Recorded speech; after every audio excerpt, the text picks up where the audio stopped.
सभी बच्चों को मेरा प्यार भरा नमस्कार। आज हम अपने डेटा स्ट्रक्चर यूजिंग सी के नेक्स्ट लेक्चर की तरफ बढ़ रहे हैं, जिसमें हम स्टैक को implement with the help of array कैसे करते हैं उसके बारे में हम पढ़ेंगे। तो चलिए शुरू करते हैं। जिसने भी अभी तक स्टैक को नहीं पढ़ा है वो हमारे चैनल में जाके स्टैक का जितना भी हमने operations, introduction to stack and operation, ये दो टॉपिक हमने पढ़े हुए हैं। तो इनके लिए मैंने लेक्चर बना रखा है। Lecture number 8 regarding introduction to stack है और 9 है आपका ऑपरेशन विद स्टैक्स। तो लेक्चर नंबर 8 एंड 9 आपको यहाँ पे पढ़ने हैं। 8 है आपका कि स्टैक क्या होते हैं, कैसे हम स्टैक्स को यूज़ करते हैं, और 9 आपके रिगार्डिंग है कौन कौन सी ऑपरेशन हम स्टैक्स में करते हैं। तो ये दो चीज़ें हमने ऑलरेडी कवर कर ली हैं। तो आज हम देखते हैं कैसे हम with the help of array stack को इम्प्लीमेंट करते हैं। तो चलिए शुरू करते हैं। यहाँ पे मैंने प्रोग्राम स्निपेट उठा लिया है। इस प्रोग्राम स्निपेट में एक पूरा का पूरा कंप्लीट प्रोग्राम है, कैसे आप स्टैक को with the help of array कैसे आप इम्प्लीमेंट करते हैं। तो सबसे पहले हम अपनी बेसिक ऑपरेशन, जो सबसे बेसिक ऑपरेशन है, पुश, पॉप, इसके अलावा इज एम्प्टी,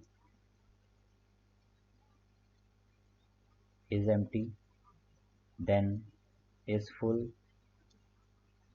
और पीक को हम टॉप भी बोलते हैं। तो ये 5 ऑपरेशन हमने यहाँ पे इससे पहले वाले लेक्चर में देखी थी। उन्हीं ऑपरेशन को इम्प्लीमेंट करते हुए इन पांचों ऑपरेशन को हम इम्प्लीमेंट करेंगे यहाँ पे, और with the help of these 5 operation, in 5 operation की मदद से हम यहाँ पे कंप्लीट अपना स्टैक इम्प्लीमेंट करने की कोशिश करेंगे। तो चलिए शुरू करते हैं। सबसे पहले मैं यहाँ पे सी लैंग्वेज यूज़ कर रहा हूँ, क्योंकि आपका डेटा स्ट्रक्चर जब भी आप पढ़ेंगे तो सबसे पहले आपको with the help of C language आपको इम्प्लीमेंट करना आना चाहिए। जब तक आप सी लैंग्वेज से नहीं कर पाएंगे तब तक आप फ्यूचर की लैंग्वेज को उतना अच्छे से ग्रास्प नहीं कर पाएंगे। तो यहाँ पे सबसे पहले स्टैंडर्ड इनपुट आउटपुट यूज़ करने के लिए हम stdio.h इस लाइब्रेरी को हम यहाँ पे इंक्लूड करेंगे। इंक्लूड का मतलब है कि आप एक लाइब्रेरी है, इसको हम हेडर फाइल भी बोलते हैं। इस हेडर फाइल को आप अपने प्रोग्राम में यूज़ करने जा रहे हैं। .h का मतलब है हेडर फाइल। हेडर फाइल का मतलब होता है कि आपके पास एक सी प्रोग्राम है जिसके अंदर कुछ फंक्शंस या कुछ फंक्शनैलिटी आपके पास ऑलरेडी प्रेजेंट है। तो जैसे आप प्रिंट एफ, स्कैन एफ, जितनी भी ये चीज़ें आप यूज़ करते हैं अपने प्रोग्राम में, वो सारी की सारी standard input output library file, जो कि हेडर फाइल भी हम बोलते हैं, उसके अंदर पड़ी होती हैं। उसके बाद नेक्स्ट हमें जो ध्यान में रखना है कि हमारा स्टैक का साइज़ क्या होगा। हमारा स्टैक यहाँ पे जो भी हम स्टैक इम्प्लीमेंट करने जा रहे हैं वो with the help of array यहाँ पे हम इम्प्लीमेंट करेंगे। अब इस एरे का साइज़ क्या होगा, इस एरे का साइज़ क्या होना चाहिए, उसके लिए मैंने एक ग्लोबल वेरिएबल यहाँ पे लिया हुआ है। ग्लोबल वेरिएबल का मतलब होता है कि आपके स्टैक का कंप्लीट साइज़ कितना होगा। तो उसके लिए मैंने एक इंटीजर टाइप का वेरिएबल यहाँ पे लिया हुआ है, जिसको मैंने साइज़ दिया हुआ है 8। ठीक है, इस ग्लोबल वेरिएबल का नाम है मैक्स साइज। ठीक है, अब स्टैक को इम्प्लीमेंट करने का तरीका है, या तो मैं स्टैक के अंदर मैक्स साइज लिख दूं या स्टैक के अंदर डायरेक्टली वैल्यू भी पुश कर सकता हूं। तो यहाँ पे मैं स्टैक में मैक्स साइज या 8 लिख के अपना स्टैक का एरे इम्प्लीमेंट कर सकता हूँ। किसी एरे को इम्प्लीमेंट करने के लिए, डिक्लेयर करने के लिए, सबसे पहले हमें उसका डेटा टाइप देना पड़ता है। जैसे मैंने यहाँ पे डेटा टाइप दिया है इंटीजर टाइप। देन एरे का नाम मैंने दिया हुआ है स्टैक, और उसके बाद उसका साइज़, तो यहाँ पे मैंने साइज़ दे दिया है 8। तो इस तरीके से मैंने अपना एक एरे यहाँ पे डिक्लेयर कर लिया है, जो कि ग्लोबल टाइप का है। ग्लोबल और लोकल में डिफरेंस ये है कि ग्लोबल आपके पूरे प्रोग्राम में आपको विजिबल होगा। पूरे प्रोग्राम में आपके लेट सपोज अगर 4 फंक्शन हैं तो चारों फंक्शन में आपको ये ग्लोबल वैल्यू विजिबल या अवेलेबल होगी। ठीक है, ग्लोबल वैल्यू जो भी आप अपने फंक्शन 1 में चेंज करेंगे, फंक्शन 1 में अगर आप कुछ चेंज करते हैं अपनी ग्लोबल वैल्यू में, तो वही चेंज्ड वैल्यू आपको फंक्शन 2 में मिलेगी। इसका मतलब ये है। ठीक है, तो ये आपको ध्यान में रखना है कि ग्लोबल वैल्यूज़ और लोकल वैल्यूज़ में डिफरेंस क्या है। लोकल वैल्यूज़ ऐसी वैल्यू होती हैं जो सिर्फ ब्लॉक के अंदर ही एग्जिस्ट करती हैं, मतलब एक कर्ली ब्रेसेस स्टार्ट हुए तो वहाँ पे आपने कोई वैल्यू डिक्लेयर की, जैसे ही कर्ली ब्रेसेस खत्म होगा आपका वो वेरिएबल एंड या खत्म हो जाएगा। तो ग्लोबल वेरिएबल या लोकल वेरिएबल, ये आपका डिफरेंस है। तो हमने यहाँ पे किया क्या है, हमने 3 वेरिएबल यहाँ पे बनाए हैं। सबसे पहला मैक्स साइज। मैक्स साइज का मतलब कितना आपके स्टैक का साइज है, उसकी हेल्प से हमने अपना स्टैक एरे इम्प्लीमेंट किया हुआ है, जिसका साइज हमने 8 लिया हुआ है। और स्टैक के टॉप मोस्ट एलिमेंट को रिप्रेजेंट करने के लिए हमने टॉप नाम का एक वेरिएबल, ग्लोबल वेरिएबल लिया हुआ है, जिसकी इनिशियल वैल्यू हम -1 सेट कर रहे हैं। तो ये ध्यान रखना है, जब भी आप स्टैक बनाने जाएं तो आपने टॉप नाम का एक वेरिएबल बनाना है जिसकी वैल्यू -1 सेट करनी है। अगर आप -1 सेट नहीं करेंगे तो इसका मतलब ये है कि आपका स्टैक कंप्लीटली एम्प्टी नहीं है, उसमें कोई ना कोई वैल्यू प्रेजेंट है। तो ये ध्यान रखना है, अगर टॉप की वैल्यू -1 है it means you have an empty array और एम्प्टी स्टैक। स्टैक मेमोरी में अगर हम बात करें तो एरे की फॉर्म में ही स्टोर्ड होते हैं। जैसे मैंने यहाँ पे 5 वैल्यूज़ का एक एरे बनाया है, इसमें मैंने इंडेक्सिंग जो भी मैं करूँगा, इंडेक्सिंग आपकी 0 से स्टार्ट होती है, ये आपको पता होना चाहिए, 0 से 4 तक जाएगी। और इसका साइज़ अगर मैं बात करूँ तो इसका साइज़ 5 होगा, मीन्स ये 5 वैल्यूज़ को कैरी कर सकता है। तो टॉप इज इक्वल टू -1 का मतलब है कि जो इंडेक्स है टॉप का वो -1 है। -1 का मतलब यहाँ पे क्या है कि ये किसी भी वैल्यू को पॉइंट नहीं कर रहा है। अगर ये किसी भी वैल्यू को पॉइंट नहीं कर रहा है इसका मतलब ये अल्टीमेटली आपका जो स्टैक है वो कंप्लीटली एम्प्टी है। ठीक है, ये कोई भी वैल्यू कंटेन किया हुआ नहीं है। तो ये ध्यान रखिएगा आप, with the help of array हम यहाँ पे स्टैक को इम्प्लीमेंट करते हैं। स्टैक में जो भी आपका, जो स्टैक की मैंने प्रॉपर्टी बताई थी कि इसके 3 एंड आपके क्या होते हैं, बंद होते हैं, जबकि एक ही एंड इसका ओपन होता है। तो ये ध्यान रखना है आपको हमेशा, जब भी आप स्टैक में आप कोई भी ऑपरेशन करेंगे तो आपको सिर्फ एक इंडेक्सिंग को ध्यान में रखना है और उसी इंडेक्सिंग से आप अपना एरे में सॉरी स्टैक में ऑपरेशन करेंगे। तो यहाँ पे जो हम इंडेक्सिंग यूज़ कर रहे हैं वो यूज़ कर रहे हैं टॉप। टॉप की मदद से हम यहाँ इंसर्शन भी करेंगे, दैट इज़ पुश, और टॉप की मदद से हम यहाँ पे पॉप भी करेंगे, जिसको बोलते हैं एलिमेंट्स को रिमूव करना। तो चलिए शुरू करते हैं। मैंने जो एरे आपको दिखाया वो एरे इस टाइप से हम स्टैक की फॉर्म में बना लेते हैं। 8 वैल्यूज़ का मुझे स्टैक बनाना है, 1 2 3 4 5 6 7 7 एंड 8। तो ये 8 वैल्यूज़ का मैं यहाँ पे एरे बना रहा हूँ।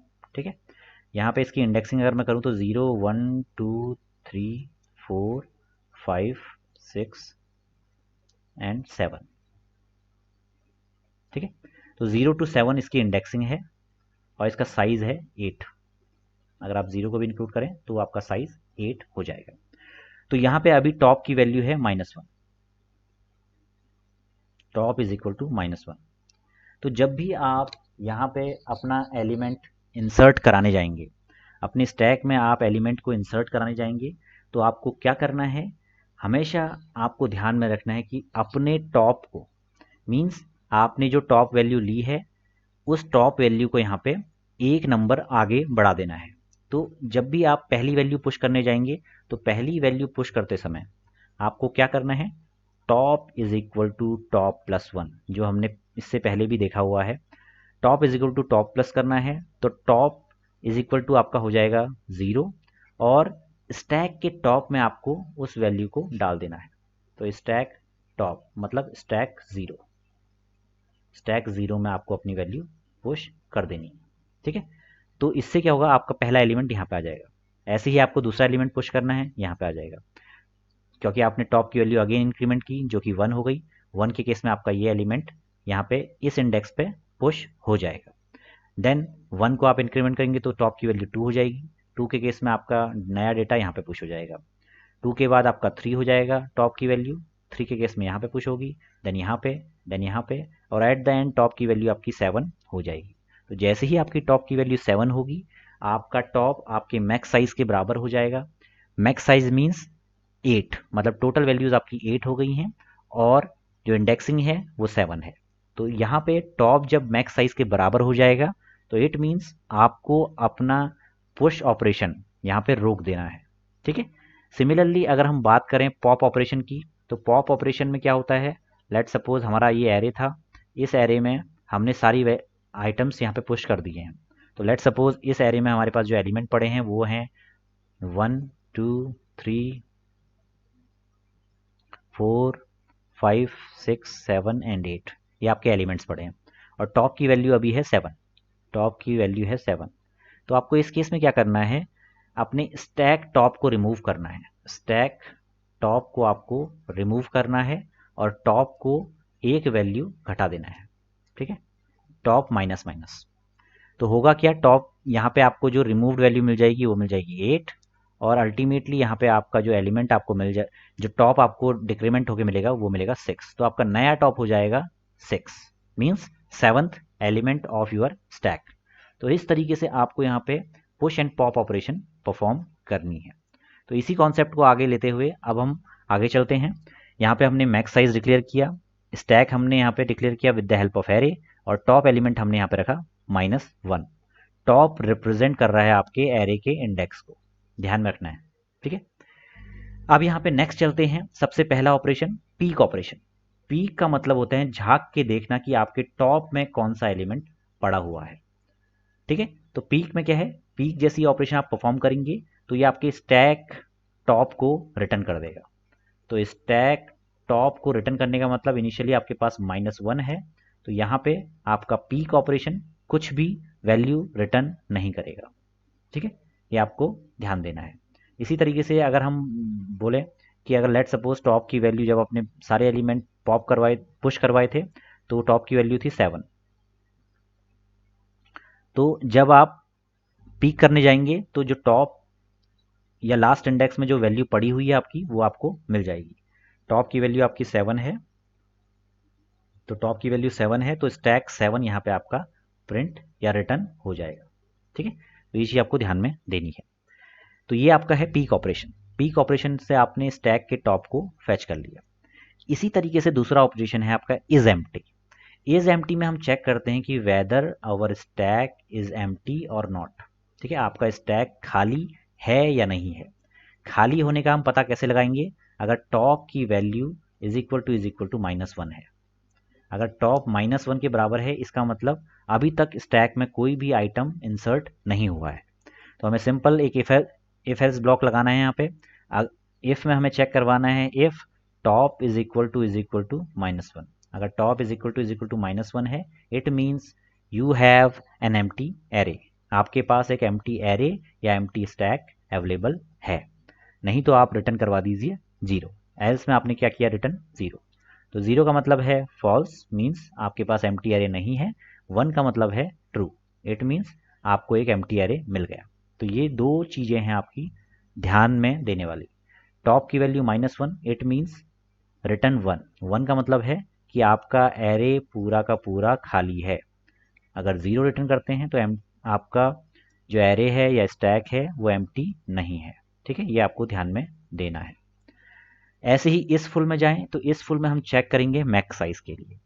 अगर टॉप की वैल्यू मैक्स साइज के बराबर है, ठीक है, मैक्स साइज का मतलब आपका जो इंडेक्स है वो मैक्स साइज -1 होगा इस केस में। तो मैक्स साइज मतलब अगर आपका साइज और आपका टॉप इंडेक्स बराबर है, ठीक है, तो टॉप इंडेक्स का मैक्सिमम साइज हो सकता है फॉर एरे हैविंग 8 एलिमेंट। आपका जो मैक्सिमम साइज होगा या मैक्सिमम वैल्यू होगी टॉप के लिए वो होगी 7 और ये स्टार्ट होगी 0 से। ये ध्यान रखना है आपको कि 8 मैक्स साइज जिस एरे में होगा उसका जो मैक्सिमम इंडेक्स होगा वो 7 होगा। तो यहाँ पे आपको टॉप को चेक करवाना है विद मैक्स साइज। ठीक है, अगर ये मैक्स साइज के बराबर है तो it means this array is already full, आप इसमें कोई नया एलिमेंट इंसर्ट नहीं कर सकते हैं। तो यही आपको यहाँ पे चेक करवाना है। If top is equal to max size तो आपको रिटर्न 1 करवाना है और अगर मैक्स साइज के बराबर नहीं है तो आपको यहाँ पे फॉल्स रिटर्न करवाना है। तो इससे आप अपने स्टैक के अंदर जो पुश ऑपरेशन है उसको परफॉर्म कर सकते हैं। ठीक है, तो यहाँ पे इस फुल आपका पुश में काम आएगा और इज एम्प्टी आपका पॉप में काम आएगा, तो ये आपको ध्यान में रखना है। ठीक है, इसके बाद हम देखते हैं पुश मेथड को। पुश मेथड यहाँ पे एक डेटा को इंसर्ट करेगा आपके स्टैक में। स्टैक में आपको चेक करना है इस फुल कंडीशन को। अगर आपका जो एरे है या स्टैक है वो पूरी तरह से भरा हुआ है, इसका मतलब आप उसमें कोई भी डेटा इंसर्ट नहीं कर सकते हैं। और अगर ऐसा नहीं है तो आप क्या कीजिए, टॉप को टॉप प्लस प्लस कीजिए और उसके बाद स्टैक ऑफ टॉप में अपना डेटा एलिमेंट पुश कर दीजिए। तो इससे आपका पुश ऑपरेशन कंप्लीटली इम्प्लीमेंट हो जाएगा। ठीक है, ऐसे ही पॉप ऑपरेशन में क्या है, आपको अपना इज एम्प्टी मेथड चेक करा के अपने एम्प्टी वाली कंडीशन को यहाँ पे चेक करवाना है। ठीक है, अंडरफ्लो वाली कंडीशन को आपको यहाँ पे चेक करवाना है। अगर आपका इज एम्प्टी फुलफिल होता है तो आप यहाँ पे कोई भी डेटा को रिट्रीव नहीं कर सकते हैं। और अगर ये कंडीशन फुलफिल नहीं होती है तो आपका एल्स ब्लॉक यहाँ पे चलेगा। आपको स्टैक ऑफ टॉप को रिटर्न करवाना है, उसको एक डेटा एलिमेंट में पुश करवाना है, देन टॉप को टॉप -1 यहाँ पे कर देना है ताकि आपका जो नया टॉप हो वो उसके नीचे वाला हो। ठीक है, और उसके बाद अपने डेटा एलिमेंट को यहाँ पे रिटर्न करवा देना है। तो बहुत सिंपल से लॉजिक हैं, ये हमने ऑलरेडी पढ़ लिए हैं, ये पांचों ऑपरेशन हमने ऑलरेडी पढ़े हुए हैं। अगर आपको समझ, इन केस अगर आपको कोई डाउट है तो आप प्रीवियस लेक्चर भी देख सकते हैं, और कोई अगर इसके रिगार्डिंग डाउट रहता है तो आप कमेंट सेक्शन में भी पूछ सकते हैं। तो यहाँ पे पांचों ऑपरेशन आपके परफॉर्म हो गए। जो मैंने प्रोग्राम स्निपेट प्रीवियस लेक्चर में बताए थे उन्हीं प्रोग्राम स्निपेट को मैंने यहाँ पे यूज़ किया है। अब यहाँ पे मेन फंक्शन के अंदर मैं क्या कर रहा हूँ, मैं कुछ एलिमेंट पुश कर रहा हूँ। तो मैंने पुश फंक्शन यहाँ पे कॉल किए हैं, मैंने 6 एलिमेंट यहाँ पे पुश करवाए हैं। ठीक है, 6 एलिमेंट्स मैंने यहाँ पे पुश करवाए हैं। अब 6 एलिमेंट जब मैं पुश करवाने जाऊँगा तो उसके बाद मैं चेक कर रहा हूँ कि मेरे टॉप में कौन सा एलिमेंट है। तो जब मैंने एलिमेंट्स पुश किए हैं तो आप देखेंगे यहाँ पे जो मेरे पास एलिमेंट पड़े हैं वो पड़े हैं 3, 5, 9, 1, 12 एंड 15। तो जब भी मैं यहाँ पीक करवाने जाऊँगा तो पीक के टाइम पे मुझे जो एलिमेंट मिलेगा वो मिलेगा 15। मीन्स टॉप में जो एलिमेंट पड़ा हुआ है वो मुझे शो हो जाएगा। इसके बाद जो मैं नेक्स्ट ऑपरेशन कर रहा हूँ, मैं अपने एलिमेंट्स को पॉप करवा रहा हूँ। तो पॉप करवाते समय जब मैं अपने डेटा को पॉप करवाऊंगा, वन बाय वन मुझे अपने सारे डेटा एलिमेंट्स को फेच करना है, और फेच करने के बाद मुझे उन सारे डेटा एलिमेंट्स को यहाँ पे प्रिंट करवा देना है। तो मैं जब प्रिंट करवाने जाऊंगा तो मुझे रिवर्स ऑर्डर में यहाँ पे वैल्यूज मिल जाएंगी। जो लास्ट इन फर्स्ट आउट का कॉन्सेप्ट है वो यहाँ पे हमें मिल जाएगा। तो 15, 12, 1, 9, 5, ये 6 की 6 वैल्यू हमें यहाँ पे रिटर्न होके मिल गई। ठीक है, तो ये बेसिक आपके पुश पॉप पीक ऑपरेशन यहाँ पे हमने परफॉर्म किए। इसके अलावा अगर आपको चेक करना है कि वेदर स्टैक इज फुल और नॉट, तो स्टैक फुल के लिए आप इस फुल वाली कंडीशन को या इस फुल वाले मेथड को कॉल कर सकते हैं। यहाँ पे जो हमने ऑपरेटर यूज़ किया है इसको हम बोलते हैं टर्नरी ऑपरेटर। ये सिमिलर टू आपके इफ एल्स ब्लॉक की तरह होते हैं। अगर आपका स्टैक फुल है और इस फंक्शन ने अगर 1 रिटर्न किया तो आपका ये वाला इंस्ट्रक्शन कॉल हो जाएगा। अगर इसने नो रिटर्न किया तो ये वाला इंस्ट्रक्शन कॉल हो जाएगा। इसका सिंटेक्स होता है आपकी एक्चुअल कंडीशन, कंडीशन के बाद एक क्वेश्चन मार्क होता है, उसके बाद इंस्ट्रक्शन 1 एंड इस सेमीकोलन के बाद इंस्ट्रक्शन 2। ठीक है, अगर कंडीशन ट्रू है तो आपका इंस्ट्रक्शन 1 एग्जीक्यूट होगा, अगर कंडीशन फॉल्स है तो इंस्ट्रक्शन 2 आपका एग्जीक्यूट होगा। तो सिंपल देखिए, ये एक इफ कंडीशन है। इफ कंडीशन में अगर इफ कंडीशन चलती है तो आपका 1 कॉल होगा, और अगर इफ नहीं चलती है तो एल्स में आपका 2 कॉल होगा। तो ये आपका टर्नरी ऑपरेटर होता है जो सिंगल लाइन में आपके इफ एल्स को एग्जीक्यूट करने में आपकी हेल्प करता है। तो इस फुल इज एम्प्टी की मदद से हम यहाँ पे चेक करेंगे whether our stack is full और नॉट। आपका जो स्टैक है वो फुल है या नहीं। तो अगर स्टैक फुल है तो इस फुल आपका रिटर्न ट्रू करेगा, और अगर इज फुल नहीं है तो आपका फॉल्स रिटर्न होगा। सिमिलरली इज एम्प्टी के केस में अगर इज एम्प्टी है, कंप्लीटली आपका जो स्टैक है वो पूरी तरह से खाली है, तो आपका पहला स्टेटमेंट एग्जीक्यूट होगा, नहीं तो आपका दूसरा स्टेटमेंट एग्जीक्यूट होगा। इस तरीके से आप अपना कंप्लीट प्रोग्राम यहाँ पे इम्प्लीमेंट कर सकते हैं। बहुत सिंपल यहाँ पे वे से मैंने आपको समझाने का प्रयास किया है। अगर इसके रिगार्डिंग किसी को कोई डाउट हो, कमेंट सेक्शन में अपनी क्वेरीज को आप पोस्ट कर सकते हैं। कोई भी इश्यू होता है तो आप यहाँ पे पोस्ट कर सकते हैं। एक बार मैं इस प्रोग्राम को रन करके आपको दिखाना चाहता हूँ ताकि आपको पता चल सके कि इसके एग्जीक्यूशन में एग्जैक्टली क्या चीज़ें यहाँ पे परफॉर्म होती हैं। ठीक है, तो इस सेम प्रोग्राम को मैंने कोड ब्लॉक हमारी आईडी में इम्प्लीमेंट किया हुआ है।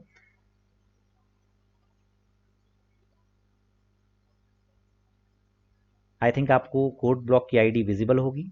तो यहाँ पे आईडी में आप देखिए कि max size, stack and top, तीन वैल्यूज मैंने यहाँ पे global as a global variable declare किए हुए हैं। उसके बाद मैंने सारे फंक्शन यहाँ पे इम्प्लीमेंट किए हुए हैं और एट द एंड में यहाँ पे अपना मेन फंक्शन यहाँ पे लिखा हुआ है। इस मेन फंक्शन के अंदर मैंने 6 वैल्यू पुश की हुई हैं। उसके बाद मैंने पीक फंक्शन कॉल किया है।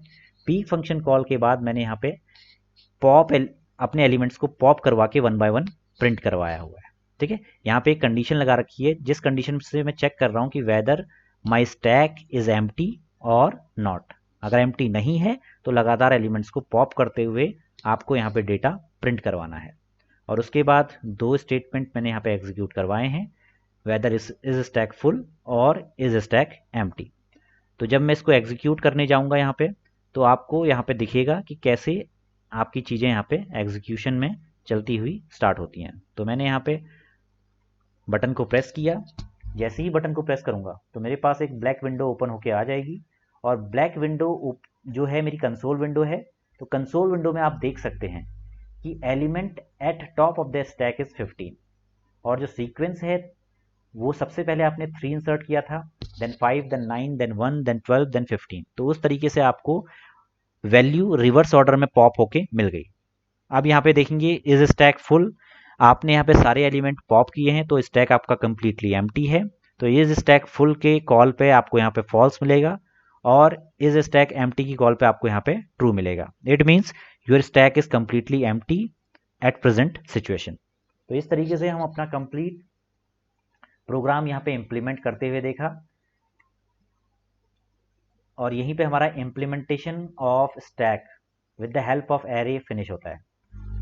पांचों ऑपरेशंस आपको पता होनी चाहिए, पांचों ऑपरेशंस क्या हैं, कैसे हम उसे इम्प्लीमेंट करते हैं और इम्प्लीमेंट करने के बाद कैसे हम उसे कॉल करते हैं। Push, peak, is empty, pop, is full, ये पांचों ऑपरेशन हमने यहाँ पे परफॉर्म की हुई है। तो आज के लेक्चर में इतना ही। चैनल को सब्सक्राइब कीजिए, बेल नोटिफिकेशन प्रेस कीजिए ताकि आपको लेटेस्ट वीडियो के अपडेट मिलते रहें। Thanks for watching this lecture. अगर वीडियो पसंद आया लाइक कीजिए, मैक्सिमम शेयर कीजिए और कोई भी क्वेरी है तो उसे कमेंट सेक्शन में पोस्ट कीजिए। आप हमारे टेलीग्राम चैनल से भी जुड़ सकते हैं, नॉल नेस्ट हमारे चैनल का नाम है।